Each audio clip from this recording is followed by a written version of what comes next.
മലബാർ മേഖലയിലെ +1 സീറ്റ് പ്രതിസന്ധി. ഇത് +2 ഉണ്ടായ കാലം മുതലേ ഉള്ളൊരു പ്രശ്നമാണ്. ഈ വർഷവും 60,000-ഓളം കുട്ടികൾ പുറത്തായിരിക്കും.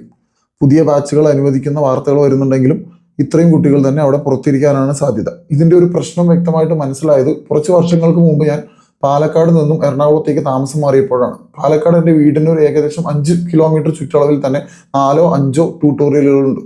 എന്നാൽ ഇവിടെ എറണാകുളം ജില്ലയിലേക്ക് വരുമ്പോൾ ഇവിടെ അങ്ങനെ ഒരു ട്യൂട്ടോറിയൽ പ്രവർത്തിക്കേണ്ട ആവശ്യം പോലുമില്ല. അശാസ്ത്രീയമായ രീതിയിൽ മാർജിനൽ ഇൻക്രീസ് നടത്തി ഒരു ക്ലാസ് റൂമിൽ 60-ൽ കൂടുതൽ കുട്ടികളെ ഇരുത്തിയാണ് മലബാർ മേഖലയിലെ പല സ്കൂളുകളും പ്രവർത്തിക്കുന്നത്. ഇങ്ങനെ പ്രവർത്തിക്കുമ്പോൾ അത് ആ വിദ്യാർത്ഥികളോട് ചെയ്യുന്ന ഒരു ക്രൂരതയും അതുപോലെ തന്നെ ഒരുപാട് ഉദ്യോഗാർത്ഥികളോട് ചെയ്യുന്ന ജോലി നിഷേധവും കൂടിയാണ്. മലബാർ മേഖലയിൽ 2021 മുതൽ ഏകദേശം 124 താൽക്കാലിക ബാച്ചുകളാണ് പ്രവർത്തിക്കുന്നത്. താൽക്കാലിക ബാച്ചുകളിൽ തുടർച്ചയായി 3 വർഷം 50-ൽ കൂടുതൽ കുട്ടികളുണ്ടെങ്കിൽ അത് സ്ഥിരപ്പെടുത്തേണ്ടതാണ്.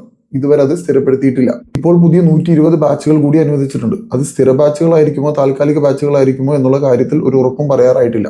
ഈ പ്രശ്നങ്ങൾ പരിഹരിക്കാനായി കാർത്തികേയൻ കമ്മിറ്റി റിപ്പോർട്ട് കഴിഞ്ഞ LDF സർക്കാരിന്റെ കാലത്ത് സമർപ്പിച്ചിട്ടുള്ളതാണ്. എന്നാൽ സർക്കാർ ആ ഒരു കാര്യത്തിൽ യാതൊരു നടപടിയും സ്വീകരിച്ചിട്ടില്ല. എന്നെല്ലാം സമരം ചെയ്തിട്ടുള്ള UDF സർക്കാരാണ് ഇപ്പോൾ നിലവിലുള്ളത്. മാത്രമല്ല മലബാർ മേഖലയിൽ നിന്നുള്ള ഒരു വിദ്യാഭ്യാസ മന്ത്രി നമുക്കുണ്ട്.